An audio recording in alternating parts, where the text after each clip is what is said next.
What's good, y'all? Willie D went live, did a full breakdown on why people are saying BART did it. Go check him out for the full stream. It's about an hour and a half. Salute to him for staying on top of the case. This case has a lot of moving parts. They try to distract you with the phone, even though there's no investigation going, so why would that be submitted? But the real deal is them changing the story when they interview with Tatum now versus before. And what is up with BART? Let's get to it. Things.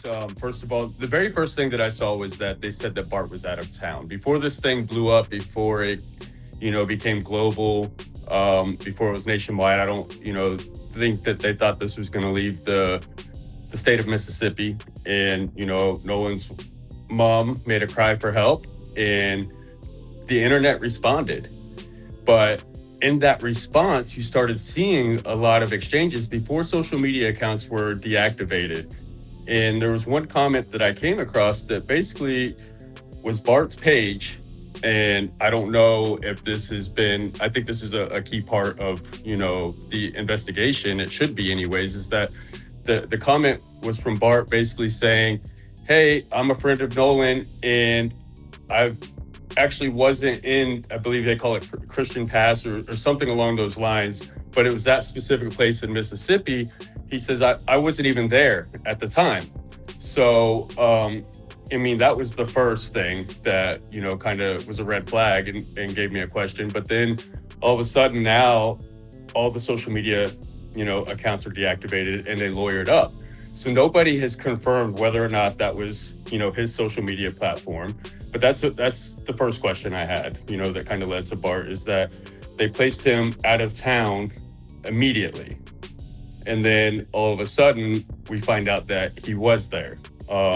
Also, in the CETO audio call, the second largest damning thing was, damn it, BART. Of all the things that we can hear clearly, that's the one part that we can certainly hear, the clearest amongst, oh my God, another part where it says, wake up. Shut the fuck up! Damn it, BART! So I just think that there was, there's a lot of questions surrounding this investigation. None of it really adds up. I can't say definitively BART did it because I don't have access to everything that, the law enforcement would have, but just based on what the internet has done, the internet sleuths have done, and the research that I've done, a lot of it again isn't adding up.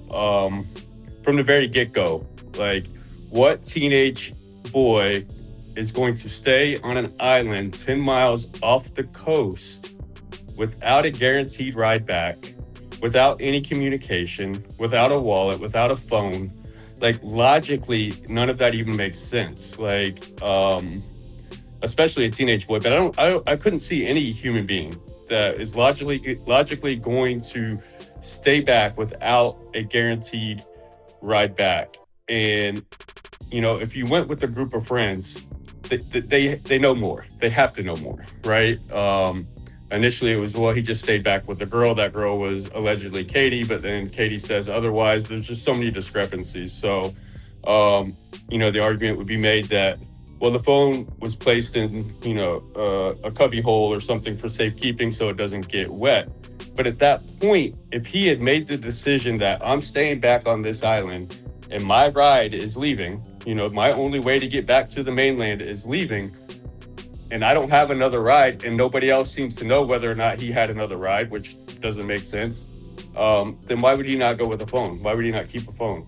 So that in and of itself, too, raises a red flag. And then the CETO call to me is damning.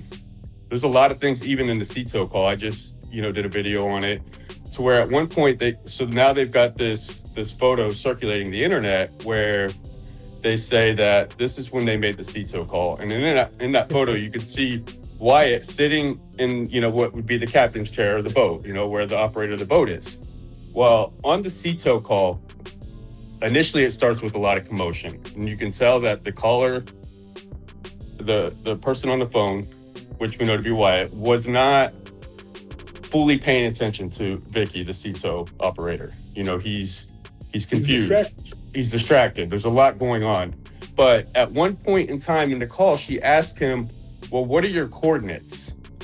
And if he was sitting in that chair at that time, he wouldn't have to have said, well, all right, let me go look. When she said, I need your coordinates, he said, all right, let me go look, which implies that he was not sitting in that chair at that moment.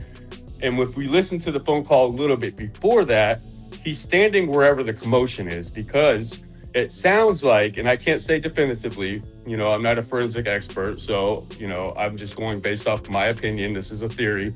But I think that's what we do, is we construct theories and then try to disprove them, try to prove this wrong, make it to where this cannot be true. And in that phone call, it sounds like they're talking to Wyatt at the same time. This is before he gives the coordinates, because you hear him say, Wyatt, Wyatt. So he's paying attention to what's going on at the same time. They said, Wyatt, check his chest, is what I heard. And then she asked for the coordinates. Then he goes back and sits in the chair. And that would have been the time that the phone or the photo was taken, because that's where the coordinates are on a boat. They're right there where the seat is, where you're operating the boat. So if you're in a sinking boat and you're not aground, as the operator had asked, if you're not physically on that island, then who's manning that boat at that time? Somebody's got to be manning the boat. And it clearly wasn't Wyatt, because he's had to answer her and respond and say, let me go look. He also gave two different coordinates. So the first coordinates on the west, you can't hear the north because it broke up a little bit. When he gave the west coordinates, it didn't match the same coordinates the second time. So that would maybe say that they're starting to scramble and get out of there. You also hear in the background where it says, come on, let's go. And then on top of the coordinates not matching, he also, when she asked the depth of the water, he first says 17, then he quickly changes it to 31. Now, that could be a number of things, but he was obviously distracted. He's paying attention to two things at the same time. When he gave the coordinates, she sounded shocked. She said, oh, are you on Horn Island? Like, it sounds like you're on Horn Island, like directly on it. And then that's when she kept asking, are you aground? And he wasn't answering her at first, because he was obviously distracted with whatever was going on. And then now at this point, he's getting flustered. And he says, no, we're sinking. But I think this is the moment almost where he realized that we might be messed up, because in that part of the phone call with the CETO operator, he's paying attention to what's going on, the commotion behind him or underneath him or wherever he's standing. And he says, I don't know. After she repeatedly asked him, first she asked him, do you need a Coast Guard? He doesn't respond. Then she asked him. We don't need that. Yeah. And then he says, what? Like, so he didn't hear it. Then she asked him again. So it was like he didn't even hear her. And then she asked him again, and then he says, no. And then she's asking him, how where's the water? Is it coming up? Is it up to your ankles? And he said, I don't know. We're going down. I don't know. We're just going down, though. So in that moment, I don't think when he said we're going down, though, that was meant for her. I think that the realization was happening with whatever was happening right there, that, to the friend group, that we're going down, though. Because the way he said it he sounded so defeated, like